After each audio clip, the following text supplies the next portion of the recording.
이제 1장에 보면은 두 번 하나님 앞에 이렇게 간절히 호소하는 그 내용들이 있습니다. 그 기도의 내용의 골자는 이런 내용입니다. 간단하게 이야기하면은 세상을 살아가는 하나님 앞에 하나님을 믿고 살아가는 그 의인들이 있어서 하나님을 믿고 의지하는 사람들이 있어서 너무 곤란과 공고가 많다는 것입니다. 근데 반대로 하나님의 법 없이 살아가는 악인들은 날마다 번성하는 그 일을 바라보면서 이제 하박국은 호소하는 것이죠. 하나님 공의 하나님인데 언제까지 저 악인들이 이렇게 왕성하고 저들이 더 그러니까 소위 인간적인 말로 하면 왜 저 불법한 사람들은 잘 나가고 왜 하나님 믿고 정직하게 살아가는 우리는 이렇게 어렵게 살아갑니까? 라고 하는 그런 탄원 같은 이야기를 또 기도를 하는 우리 내용을 볼 수가 있습니다. 근데 이게 시대가 이제 하박국 시대뿐만이 아니라 모든 전 시대에 걸쳐서 참 그렇게 살아가는 것 같아요. 세상을 바라보면 정직하게 살아가는 사람들은 참 어려움을 많이 겪는 시대인 것 같아요. 뭐 저희 주변에서도 저희 뭐 친척 형이나 삼촌이 이렇게 사업을 하면서 보면은 그런 이야기를 합니다. 명절 때 만나서 이야기를 하다 보면 정직하게 사업을 하거나 정직하게 뭔가를 하려고 하면 힘들대요. 세상은. 예, 사업하는 분들은 너무너무 힘들대요. 그리고 세상은 불의를 바란대요. 불의함을 바라고 요구한다고 합니다. 그렇게 하다 보니까 그냥 불의한 자들은 더 돈을 더 잘 벌고 더 잘 나가고 더 왕성하고 이런 시대를 살아가고 있는 것이죠. 하박국 선지자도 마찬가지고 오늘 시를 지어서 노래하는 이 다윗도 마찬가지인 것 같습니다. 이미 수백 년, 수천 년의 시간을 지나 거슬러 올라갔을 때도 시대가 그 시대였고 오늘날도 마찬가지.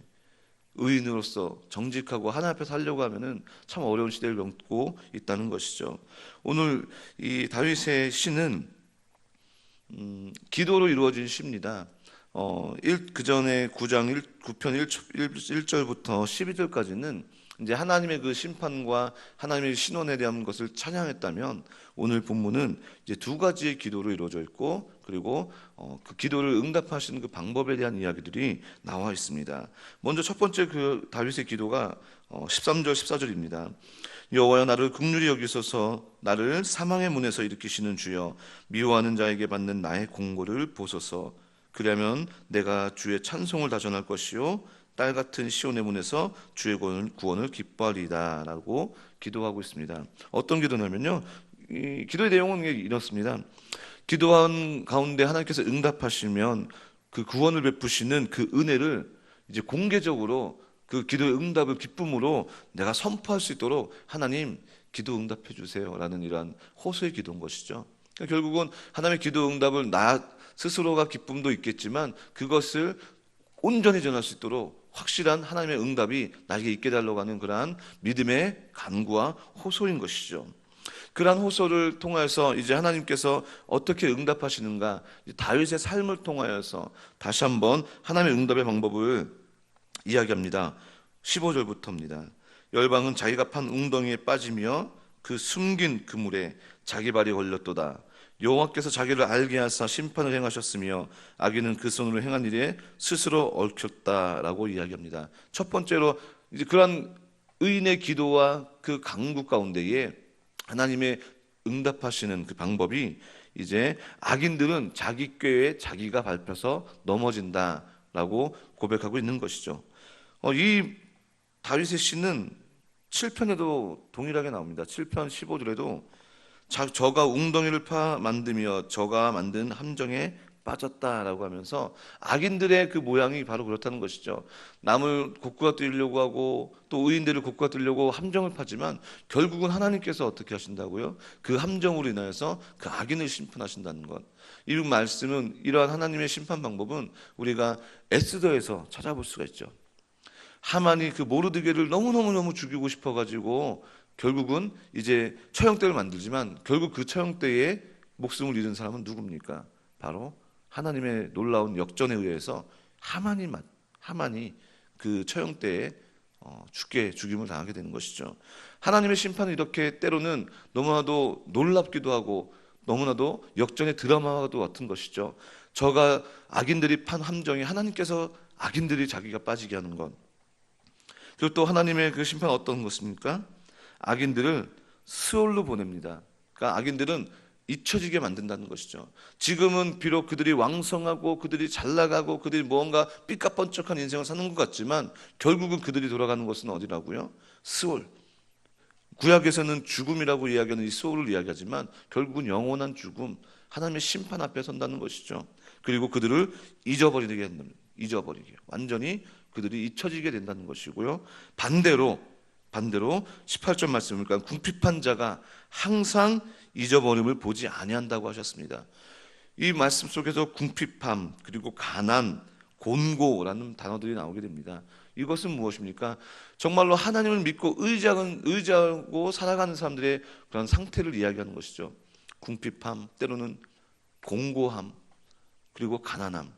이런 부분들이 외형적으로 이런 공고함과 궁핍함일 수도 있겠지만 결국은 내면적으로 우리의 심령의 상처와 심령의 공고함인 것이죠. 그래서 마태복음 5장에 나오는 심령이 가난한 자라고 이야기할 때에 진짜로 가난하고 못 사는 것이 아니라 정말 하나님밖에 없는 상태, 아무것도 의지할 것이 없고 아무것도 붙잡을 것이 없고 너무너무 공고해서 아무것도 보이지 않고 그냥 오직 하나님만 붙잡을 수 있는 상태를 이야기한다는 것이죠.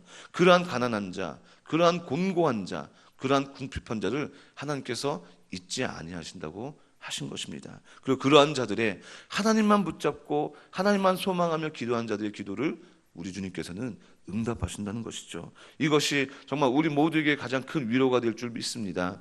그리고 우리가 살아가면서 매 순간순간 기도할 때에 소망이 될 줄을 믿습니다.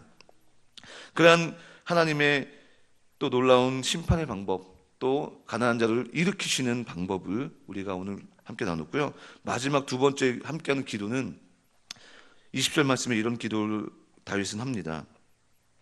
여호와여 저희로 두렵게 하시며 열방으로 자기는 인생뿐인 줄을 알게 하소서라고 기도하고 있습니다.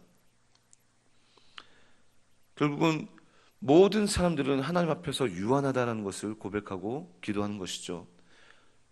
많은 인생들이, 많은 삶들이, 많은 권력자들이 자신의 부와 자신의 가진 권력을 자랑하고 그것으로 인해서 연약한 자들을 압제하고 탄압하지만 결국은 그들이 하나님 앞에 심판대 앞에 섰을 때에는 공고한 자나 부자나 권세자들이나 다 똑같은 유한한 인생을 하는 것이죠. 결국은 창세기 3장에서 하나님께서 아담과 하와에게 심판하셨던 것, 인생은 흙으로 와서 흙으로 돌아간다는 것, 다 똑같은 것.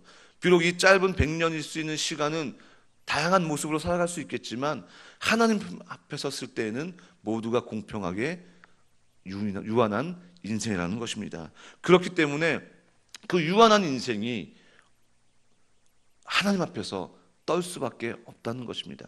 두렵고 떨리는 마음으로 살아가는 것. 하지만 악인들은 어떻습니까? 하나님이 없는 사람들은 어떻습니까? 그들은 두려움이 없습니다. 그들은 거칠 것이 없습니다. 그러나 하나님 앞에 공고하고 궁핍하고 하나님만 바라보는 가난한 자들은 하나님 앞에 두려움이 있고 그 하나님의 구원을 날마다 소망하는 그러한 존재들이라는 것이죠.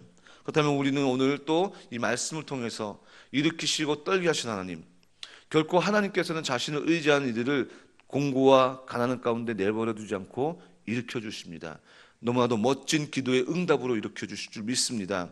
그러한 놀라운 간증과 감사의 제목들이 오늘 하루도 넘쳐나길 간절히 소망합니다. 그리고 또 세상을 살아가면서 여러 대적과 여러 악한 이들, 또 여러 불의한 일들을 만나지만 그곳에서 우리가 분노하거나 또 우리가 좌절하지 마십시오. 물론 좌절되겠지만 그 좌절 속에서 우리는 넘어지지 말고 주저하지 마십시오. 왜냐하면 하나님께서 그들을 떨게 하십니다.